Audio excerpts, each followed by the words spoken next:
a reforma a qual eu me dediquei, eu sempre digo que não foi uma reforma do Estado. O que eu podia fazer era fazer uma reforma do aparelho do Estado, da organização do Estado.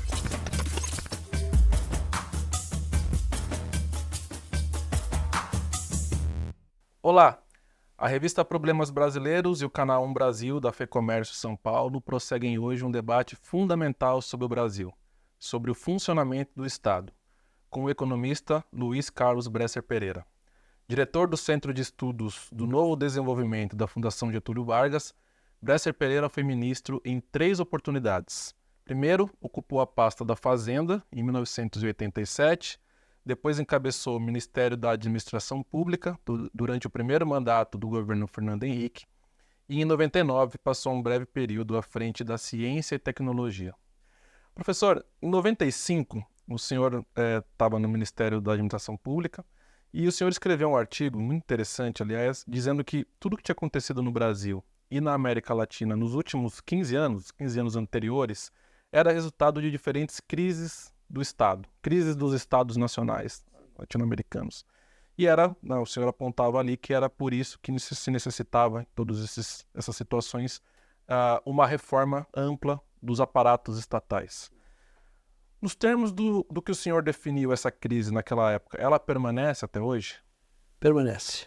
Quer dizer, porque o que eu percebi ali por volta de 1980, 82, 84, por aí, e ficou mais claro realmente quando nos 7 meses e meio que eu participei, que eu estive no Ministério da Fazenda, é que havia uma crise fiscal do Estado. O Estado brasileiro tinha uma ampla capacidade de poupança pública. Poupança pública quer dizer tudo que o Estado arrecada, menos o que ele gasta em consumo. Consumo é fundamentalmente despesas com pessoal e também materiais necessários para o trabalho. Então, o Brasil tinha uma poupança pública muito elevada nos anos 70, que era coisa de 7% do PIB, ou 7 é exagero, 5% do PIB, e teve um ano que chegou a 7%. E de repente, por uma série de fatores, principalmente um problema de que o governo militar havia, se endividado absurdamente no exterior, e para isso tinha se utilizado as empresas estatais, que era uma fonte de poupança pública muito grande, porque tinham lucros. Esses lucros eram a poupança pública. Essas empresas estatais foram utilizadas primeiro para se endividar em dólares, porque elas tinham crédito. E depois também eram usadas para controlar a inflação, segurando os preços delas. Então elas ficaram com essas duas políticas, as empresas estatais não quebraram, mas, os lucros delas foram embora. E com isso a poupança pública caiu violentamente. Esse não foi só o único fator, havia um problema também da previdência pública, em que havia um abuso muito grande, continua havendo, apesar de todas as reformas previdenciárias que foram feitas. E resultado é que, em vez de uma poupança pública de 5%, nós passamos a ter uma despoupança pública, de 2% do PIB. Quer dizer, isso foi trágico para o investimento público e, portanto, foi trágico para o investimento. Então era preciso uma reforma. Agora, a reforma a qual eu me dediquei, eu sempre digo que não foi uma reforma do Estado, porque a reforma do Estado você faz quando você muda a Constituição do país. Isso tinha acabado de ser feito 7 anos antes, e quando você reestrutura, digamos, as finanças públicas.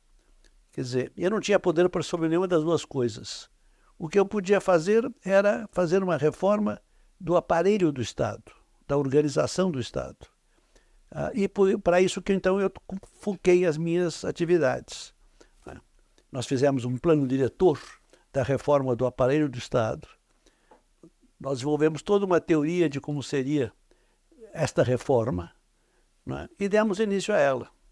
Não é? E essa reforma vem sendo feita, às vezes esquecida, mas não é? É uma reforma que ganhou tamanho prestígio nos setores da administração pública brasileira, que no começo reagiram muito contrárias à reforma, mas depois perceberam que a reforma prestigiava o trabalho deles, que eu estava ali interessado em prestigiar servidores públicos muito competentes. O que eu estava criticando era os que não eram competentes ou que não eram trabalhadores e que não estavam dando a sua competição. E também tinha uma crítica, mas essa é outra história, no sistema previdenciário que estava fora do meu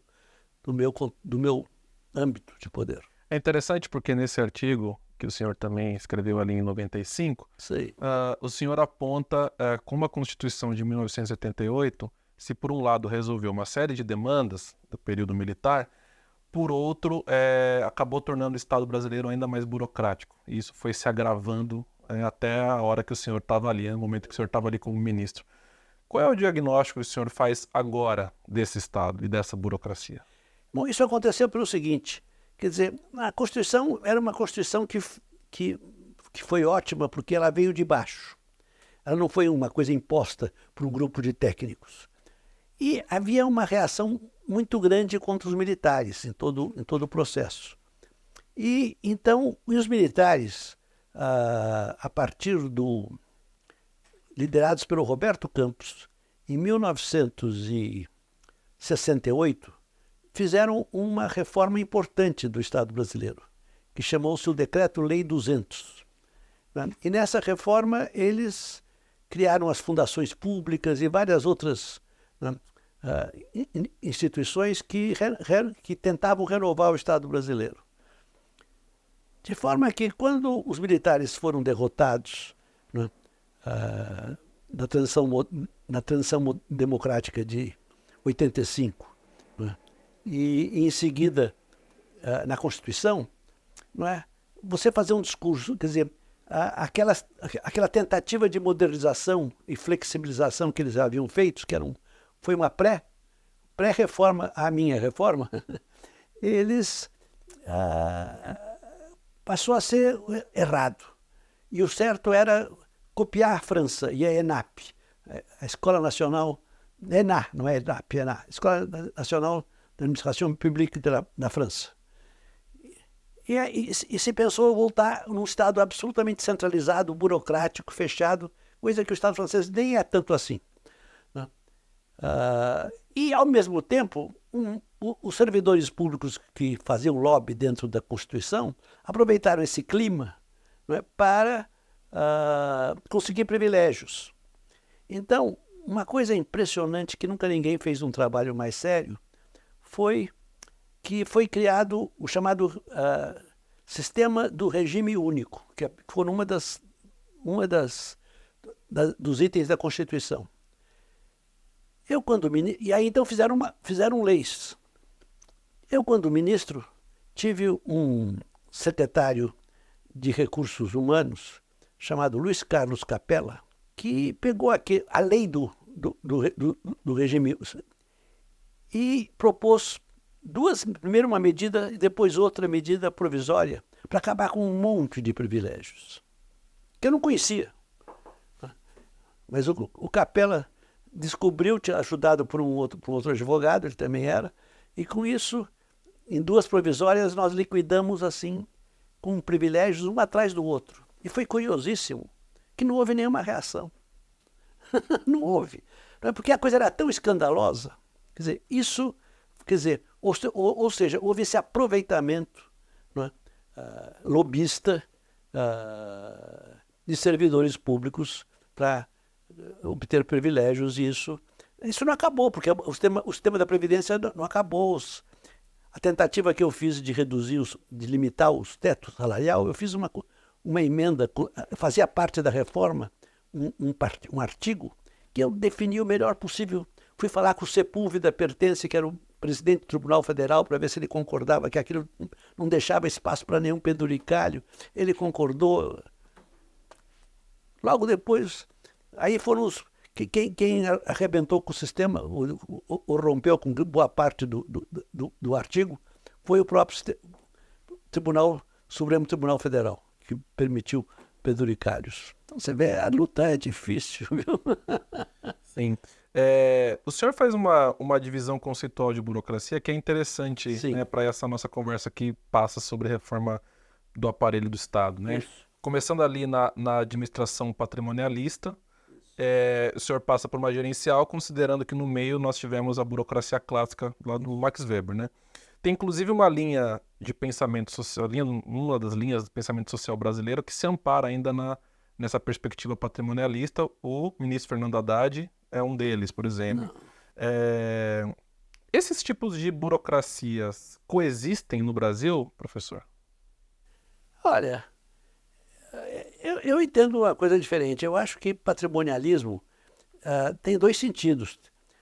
O sentido que se dá hoje a patrimonialismo é pura corrupção, né? Não era o caso do Estado patrimonialista, porque o Estado patrimonialista é o Estado do Luís XIV, né? Ou do Dom João VI. Né? Quer dizer, e naquele Estado realmente não havia uma clareza entre o que era patrimônio público e o que era patrimônio privado. Quer dizer, o monarca, por exemplo, podia vender cartórios, né? Quer dizer, com isso obter receita para o Estado, né? E a pessoa passava a ter um privilégio ali numa coisa. Isso era normal, fazia parte das regras do jogo da época. Quer dizer, isso foi completamente abandonado. Quer dizer, isso como regra foi totalmente abandonado. E a gente tem que pensar mais, primeiro, num país como a França ou como a Alemanha, mas a melhor é a França, que fazem... Então, tinha um regime patrimonialista, aí eles fizeram uma reforma burocrática, que é o nome que eu dou, e a burocracia, uma reforma que depois Max Weber chamou de... Depois Max Weber analisou brilhantemente e passou a ser chamada de reforma weberiana também, esta. Bom, e aí a reforma gerencial, que é o terceiro fase, vai começar na Inglaterra em 1987, tem uma data para isso. E no Brasil em 95, aí o Brasil foi rápido, né? Foi pioneiro no terceiro mundo, né? No sul global certamente foi pioneiro. E de forma que, agora, é claro que a resistência, a coisa burocrática ainda é muito forte no Brasil. Quer dizer, e o patrimonialismo existe porque existe corrupção nesse sentido, né? Mas eu acho que isso é mera corrupção. E é claro que existe força nesse sentido. Você pega as emendas parlamentares. Isso é um escândalo. Você pode dizer que isso é Estado patrimonialista, se você quiser.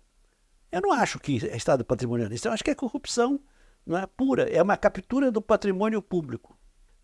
O que a gente tem que pensar, que uma reforma mais ampla do Estado tem que considerar que o Estado é uma espécie de caixa, não é? Que redistribui riqueza. Não é? A lógica da redistribuição de riqueza de um Estado saudável é que ele redistribua riqueza em favor dos mais pobres e em favor das atividades mais dinâmicas da economia que promovem o desenvolvimento econômico. Quer dizer, mas não é isso que acontece muito frequentemente. O critério não é esse, o critério é do poder que cada um tem de agarrar o seu. Então, né, por isso que é importante a democracia, por isso que é importante a vigilância, né, da imprensa, a vigilância, né, dos próprios servidores, dos TCUs, que melhoraram muito, por exemplo. Os TCUs é outra coisa que melhorou muito no Brasil. Professor, quais eram e quais são também os desafios à implementação daquela reforma gerencial? É tudo isso que eu falei, mas se ficarmos mais especificamente na área da gestão pública, quer dizer, eu acho, por exemplo, que as universidades deviam ser organizações sociais. Quer dizer, mas devia ter uma lei especial para elas, para que isso acontecesse. Eu acho que os hospitais públicos federais também deviam ter uma lei para que eles se transformassem em organizações sociais, né? Nada foi feito em direção a isso, né? Eu tentei lá naquela época, com as universidades e também com os hospitais, com ambos, mas não consegui nada, né? O que eu consegui a nível federal foram os centros de pesquisa. E os centros de pesquisa são todos federais, são todas organizações sociais, e o modelo se revelou altamente eficiente, né? E prosperou. Então, há coisas a serem feitas nessa área. Agora, por exemplo, fizeram uma coisa absurda. Fizeram um concurso público unificado, onde abriram 3.600 vagas. Eu vi que o senhor criticou bastante. Aquilo não, quer dizer, primeiro que não se abre tanta vaga numa hora só. Mas segundo, pegando só o setor de ensino com o ensino superior e voltado para a gestão pública, tem 900 gestores, e pegando mais o resto do quadro de gestores, dá 1.300, que eles vão entrar num dia só. Quer dizer, eu tinha uma fórmula, eu tinha uma fórmula, eu dizia o seguinte: olha, como é que eu calculo quantos servidores eu devo? Eu devo ter concursos públicos todos os anos, rigorosamente. E como é que eu calculo? Eu tenho que saber qual é o número de vagas que aquela carreira específica, os gestores, por exemplo, precisa no Brasil. Vamos dizer que seja 900. Né? Ou não, vão ser 1.200, para fazer uma continha mais engraçada. 1.200. Muito bem, então, como eu suponho que o servidor público vai ficar 30 anos na carreira, no total, então, se eu dividir 1.200 por 30, eu sei que eu vou ter que admitir 40 servidores por ano. E assim eu vou ter servidores de todas as idades durante toda a carreira. Mas há uma falta grande agora. Bom, então você multiplica isso por 2 ou por 3, nunca mais que isso. Eu multiplicava às vezes por 3, mas não mais que isso. Para criar esse clima. Agora vem esse concurso aí, faz essa loucura. Né? Não faz sentido, quer dizer, vai ter um acúmulo de pessoas, de repente, que eles não vão saber como inclusive, aproveitar, treinar. Absurdo. Muito obrigado, professor. Foi um prazer.